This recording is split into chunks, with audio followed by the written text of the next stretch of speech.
الرحمن الرحیم۔ یہ تقریر جہیز کے تعلق سے ہے۔ آج ہمارے جہیز لینے کی وجہ سے کتنی غریب گھر کی بچیاں نکاح کے انتظار میں بیٹھی ہوئی ہیں، ان کی عمریں گزری جا رہی ہیں۔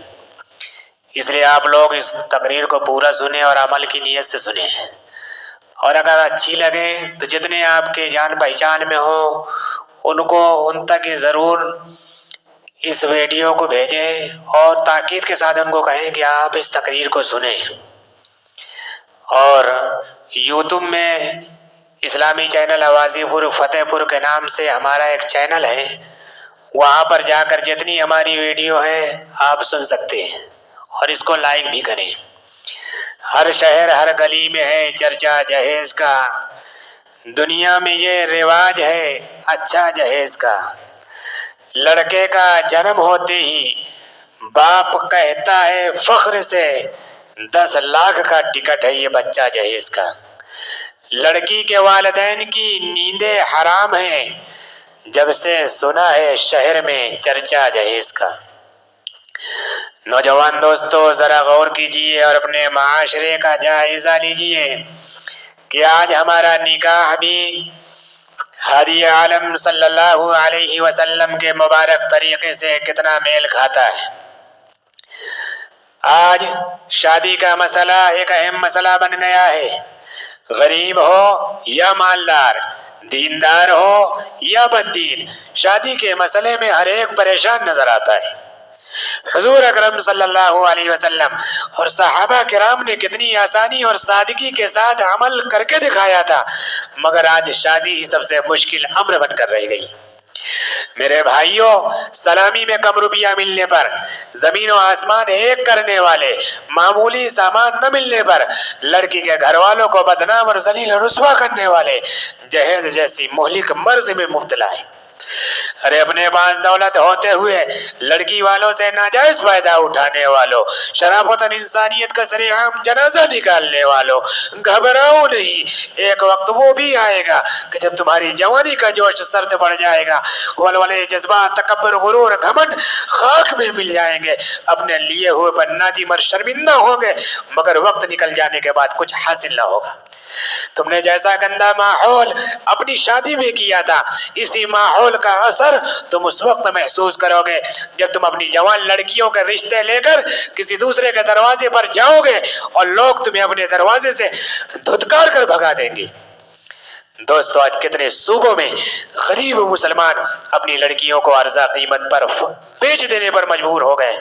لڑکیوں کی پیدائش کو معیوب سمجھا جانے لگا ہے۔ جس عورت کے صرف لڑکیاں ہی لڑکیاں ہوں اسے بانجھ اور منحوس کہا جانے لگا۔ کل تک تو نجومیوں کے ذریعے لڑکا اور لڑکی کا پتہ لگایا جاتا تھا، اب تو الٹرا ساؤنڈ کے ذریعے لڑکا اور لڑکی کا پتہ لگایا جاتا ہے۔ خدا نہ خواستہ حمل اگر لڑکی کا ہو تو فوراً حمل کو گروا دیا جاتا ہے۔ آج کیا وہی دور جاہلیت کا آغاز نہیں ہو گیا جہاں لڑکیوں کو پیدا ہوتے ہی گڑھا کھود کر زمین میں زندہ دفن کر دیا جاتا تھا؟ افسوس، پھر وہی عرب کا ماحول پلٹ کر آ گیا جہاں لڑکیوں کی پیدائش کو ایک سنگین عیب تصور کیا جاتا تھا۔ میں پوچھنا چاہتا ہوں غیروں کے مالوں کے حریص اور لالچی لوگوں سے، بتاؤ کیا اس گندگی اور ذہنیت کا اصل سبب تم ہی نہیں ہو؟ کیا اس ناحق قتل کے پیچھے تمہارا ظلم کارفرما نہیں ہے؟ کیا اپنی پیاری بچیوں کے گلا گھونٹتے وقت ان کے ذہن میں، ان کے دماغ میں یہی خوف دامن گیر نہیں تھا کہ ارے لڑکی جب جوان ہو جائے گی تو اس وقت میں اس کے جوڑے کے تلاش کے لیے ایک جاہل لڑکے کے دروازے پر بھی جاؤں گا تو وہ بھی کم از کم ایک موٹر سائیکل کا مطالبہ ضرور کرے گا جس کی طاقت میرے اندر نہیں ہوگی۔ افسوس، آج ہماری کتنی بہنوں کے گلے میں ہار کی جگہ پھانسیوں کی رسیاں ڈال کر انہیں موت کے گھاٹ اتار دیا جاتا ہے۔ کتنوں کے نرم و نازک جسم پر مٹی کا تیل چھڑک کر آگ لگا دی جاتی ہے۔ کتنوں کو مہینوں تاریک کمرے میں بند کر کے بھوک سے تڑپا تڑپا کر جان دے دینے پر مجبور کر دیا جاتا ہے۔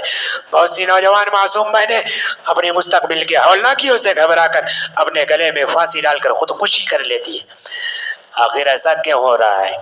ان غریب لڑکیوں کا کیا قصور ہے؟ یہی نہ کہ وہ غریب گھرانے میں پیدا ہوئی۔ غربت نے ان کا حسن سلیقہ، اخلاق، شرافت، ذہن کو نگل لیا ہے۔ دولت کی کمی ان کی خامی بن گئی ہے۔ ان کی تعلیم، کردار، ان کی خوبصورتی غربت کی بھیٹ چڑھ گئی۔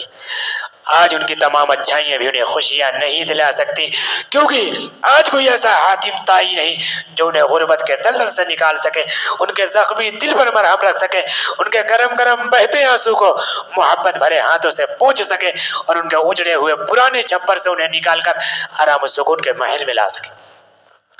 حال تو یہ ہو گیا ہے کہ لڑکی چاہے ہر خوبی سے مزین ہو، وہ چاہے کتنی خوبصورت ہو، وہ نیکی و پاکیزگی کا صاف و شفاف آئینہ ہو، لیکن اگر غریب ہے، اس کا باپ کوئی بڑا بزنس مین نہیں، بھائی آفیسر نہیں، خوبصورت پر رونق کوٹھی نہیں، سفر کے لیے اسکوٹر اور ماروتی کار نہیں، تو یہ لڑکی اپنی تمام صفات کے باوجود، تمام خوبیوں کے باوجود باپ کی چوکھٹ پر بیٹھ کر اپنی قسمت پر رو رو کر خون کے آنسو بہاتی ہے، کیونکہ وہ اپنے ساتھ ہیرے کے سیٹ، قیمتی فرنیچر، دلچسپ پسندیدہ زیب قالین، کولڈ ہارڈ فریج، خوبصورت رنگین ٹی وی، دل لبا دلکش جوڑے نقدی نہیں لے جا سکتی۔ ارے کون باپ ہوگا جو اپنی پیاری لاڈلی کو خالی ہاتھ رخصت کرنا چاہے اور سسرال میں جا کر اپنی چہیتی بیٹی کی دکھ پریشانیوں کو دیکھ سکے؟ لیکن نوجوانوں، جہاں کھانے کے لالے پڑتے ہوں، چھوٹے چھوٹے بچے ایک ایک روٹی کی خاطر بلک بلک کر دم توڑ دیتے ہوں، کسی طرح ایک شام کا کھانا چل جائے تو دوسرے وقت کی فکر میں رات بھر چین کی نیند نہ آتی ہو، نوجوانوں وہاں جہیز کا مطالبہ کیسے حل ہو؟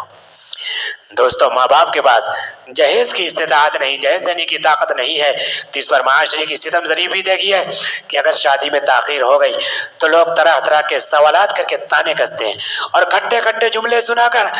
باہر نکلنا دشوار کر دیتے ہیں۔ آخرکار پریشان ہو کر غریب والدین اپنی معصوم بیٹیوں کو کسی جاہل اور گنوار شخص کے گلے میں باندھ دیتے ہیں۔ اسی طرح یہ بھولی بھالی شریف لڑکیاں اپنے ماں باپ کے گھر میں بھی دکھ جھیلتی رہیں اور جوان ہو کر اپنے شوہر کے گھر میں مصیبت میں گرفتار ہو گئی، کیونکہ ان کی خطا یہی ہے کہ وہ غریب گھرانے میں پیدا ہوئی۔ دوستو اور بزرگوں، یہ کتنی بے غیرتی، بے شرمی کی بات ہے کہ اللہ نے جنہیں کمزور بنایا ہے ان سے زبردستی مال وصول کیا جائے۔ ارے عورت محبوب اور مطلوب ہے، اس کی محبوبیت کا تقاضا ہے کہ اس پر اپنا مال خرچ کیا جائے۔ یہ کتنی بے حیائی کی بات ہے کہ ایک صحت مند، طاقتور، ہٹا کٹا اور جوان مرد ایک کمزور آدمی سے بھیک مانگتا پھرے۔ جو مال اکٹھا کرنے کی نیت سے نکاح کرتے ہیں انہیں معلوم ہونا چاہیے کہ ان کے دین دنیا دونوں برباد ہو رہے ہیں۔ قیمتی جوڑے جہیز کے لیے شادی کرنے والے ذرا ہوش میں آ جائیں۔ اللہ کے نبی صادق المصدوق امام الانبیاء حضرت محمد مصطفیٰ صلی اللہ علیہ وسلم کا یہ پاک ارشاد سن لے: من تزوج امرأة لعزها لم يزده الله الا ذلا ومن تزوجها لمالها لم يزده الله الا فقرا ومن تزوجها لحسبها لم يزده الله الا دناءة ومن تزوج امرأة لم يرد بها الا ان يغص بصره ويحسن فرجه او يصل رحمه بارك الله له فيها وبارك لها فيها۔ پیارے آقا نے فرمایا کہ جو شخص کسی عورت سے عزت، دنیاوی عزت حاصل کرنے کے لیے شادی کرے گا تو اللہ تعالیٰ اس کی ذلت میں اضافہ ہی کرے گا، اور جو شخص کسی عورت سے مال کے لالچ میں شادی کرے گا تو اللہ تعالیٰ اس کو غریبی، فقر، فاقہ، تنگ دستی کے سوا کچھ نصیب نہ کرے گا۔ جو شخص کسی عورت سے اس کے اونچے خاندان کے سبب نکاح کرے گا تو اللہ تعالیٰ اس کو اور پست ہی کر دے گا، اور جو شخص کسی عورت سے صرف اس لیے نکاح کرے گا کہ اس کی آنکھ نیچی رہے، شرمگاہ محفوظ رہے، صلہ رحمی کرے، تو اللہ تعالیٰ ان دونوں مرد عورت کو ایک دوسرے کے لیے خیر و برکت کا ذریعہ بنا دے گا۔ اس حدیث پاک میں رسول پاک صلی اللہ علیہ وسلم نے ان لوگوں کے حق میں گویا بددعائیں کی ہیں جو نکاح محض مال و دولت اور جاہ و عزت کے لیے کرتے۔ جوڑے اور جہیز مانگنے والوں کو ایک وارننگ دی گئی ہے کہ وہ اپنی گندی سوچ پر غور کریں اور اپنے آپ کو دنیا کی فانی اور بے حقیقت دولت کے لیے ذلیل نہ کریں۔ دوستو، آج جہیز کے بھکاریوں کو سوچنا ہوگا کہ کل اس کے گھر بھی جوان لڑکیاں ہوں گی، وہ بھی اپنی لاڈلی کے جوڑے کے واسطے در در کی ٹھوکریں کھا رہا ہوگا اور لوگ اسے اپنے دروازے سے دھکا دے دے کر بھگا دیں گے، اور جس جسم کے آرائش اور زیبائش کی خاطر آج اتنا گھٹیا اور گھناؤنا عمل کر رہا ہے، کل اس کا یہ جسم بھی جواب دے دے گا اور مٹی کے کیڑوں کے غذا بن جائے گا۔ کتنے افسوس کا مقام ہے کہ لڑکی کے ماں باپ نے بچپن سے لے کر بلوغ تک اس کی پرورش کی، تعلیم و تربیت، اچھے اخلاق و کردار کا پیکر بنایا۔ ان سب کے باوجود جب گھر بسانے کا وقت آیا تو رشتے ازدواج میں باندھنے اور رسول پاک صلی اللہ علیہ وسلم کی سنت پر عمل کرنے کے لیے در در کی ٹھوکریں کھاتے ہیں۔ اور اس آسان سنت پر عمل کرنے کے لیے دشواریوں مصیبتوں اور پریشانیوں سے گزرنے کے بعد لڑکا اسے قبول بھی کرتا ہے تو ایک کثیر رقم اور خاطر خواہ معاوضہ کے بعد کس قدر جسارت و بے شرمی کی بات ہے کہ جو لڑکی خود اس کی رفیقہ حیات بننے والی ہے، دکھ درد کی شریک، اضطراب و بے چینی کا سامان، گہری جھیل کے پانی کا صبر سکون، عفت و پاک دامنی کا وفادار امین، پیار و محبت کا حسین سنگم، ایمان میں جینا، عبادت میں کمال اور اخلاق میں پاکیزگی کا قیمتی ذریعہ ہے، لوگوں نے اسے اپنی نفسانی خواہشات اور گندے جذبات کی تکمیل کے لیے ایک کاروبار اور تجارت بنا لیا ہے۔ ارے اپنے اوپر ظلم کرنے والے مجرموں، آگاہ ہو جاؤ اور اپنی اس ناپاک حرکت سے آج ہی باز آ جاؤ، ورنہ تمہاری ظلم سے جتنا خون بہے گا، زمین پر جتنا فساد پھیلے گا، القیامت کے دن اللہ کے دربار میں اس کا ایک ایک کا حساب دینا پڑے گا۔ تم یہ نہ سمجھنا میری اس عمل کو کون جانتا ہے، پڑھو قرآن کی یہ آیت، یومئذ تحدث اخبارہا، اس روز زمین اپنی خبریں بیان کر دے گی۔ جس زمین پر آج تم ڈھلے نڈر ہو کر یہ غلط حرکتیں کر رہے ہو، وہ آج تمہاری ایک ایک حرکت کو ٹیپ کر رہی ہے اور اس کی کیسٹ میں تمہاری زندگی کا ایک ایک لمحہ ریکارڈ ہو رہا۔ قیامت کے دن اس ٹیپ ریکارڈ کو چالو کر دیا جائے گا جو پورے عالم کے مجمع میں تمہارے ایک ایک ظلم کو صاف صاف بیان کر دے گا۔ میرے نوجوان دوستو، کون ہے جو میری اس درد بھری آواز پر لبیک کہے، میری چیخ پر بیتاب و بے قرار ہو جائے، آج یہ فیصلہ کر کے اٹھے کہ ہم جہیز و تلک کی لعنت کو مٹائیں گے، اپنا مال و اسباب لوٹا دیں گے، مجبور بے سہارا بہنوں کی شادیاں کرائیں گے۔ میں تمام نوجوانوں سے کہہ دینا چاہتا ہوں کہ یہ اعلان کر دو کہ ہم اپنے نکاح میں اپنا ہی جوڑا پہن کر آئیں گے اور ساتھی ہونے والی رفیقہ حیات کا جوڑا بھی ساتھ رہ جائیں گے، اور آج کی ڈوبتی کشتی کے ملاح ہم خود ہی بن جائیں گے اور یہ ثابت کر دیں گے کہ ہم حضور پاک صلی اللہ علیہ وسلم کے سچے پکے عاشق امتی ہیں، اور ہم اپنا نکاح مسجدوں میں منعقد کرا کر خوب خیر و برکت لوٹیں گے، اور نکاح ہوتے ہی مہر فوراً ادا کر دیں گے، اور شادی کے بعد، شادی کے موقع پر ہونے والے ہم تمام بدعت و خرافات، بارات، گانے باجے بارات کو مٹا دیں گے، اور جن شادیوں میں ان چیزوں کا اہتمام کیا گیا اس میں کبھی شریک نہ ہوں گے، اور اگر میرے سسر سود یا قرض لے کر میرے جہیز کا سامان تیار کریں گے تو ان کا سارا سامان یہ کہہ کر واپس کر دیں گے کہ میرے آقا کا فرمان یہ ہے، ان اعظم النکاح برکت نیسر ہونا، کہ زیادہ بابرکت نکاح وہ ہے جس نکاح میں جس کا خرچ کم سے کم اور ہلکا ہو، جس نکاح میں جتنا زیادہ خرچ ہوگا برکت اتنی کم ہوگی، جس نکاح میں جتنا کم خرچ ہوگا برکت اتنی زیادہ ہوگی۔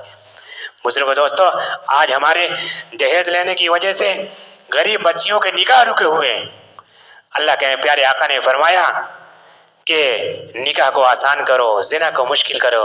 لیکن آج الٹا معاملہ ہے، نکاح مشکل ہو گیا ہے، زنا آسان ہو گیا ہے۔ اس لیے ہم سب اس باتوں پر عمل کریں اور اللہ پاک جو باتیں کہی گئی ہیں اس پر مجھے بھی اور آپ لوگوں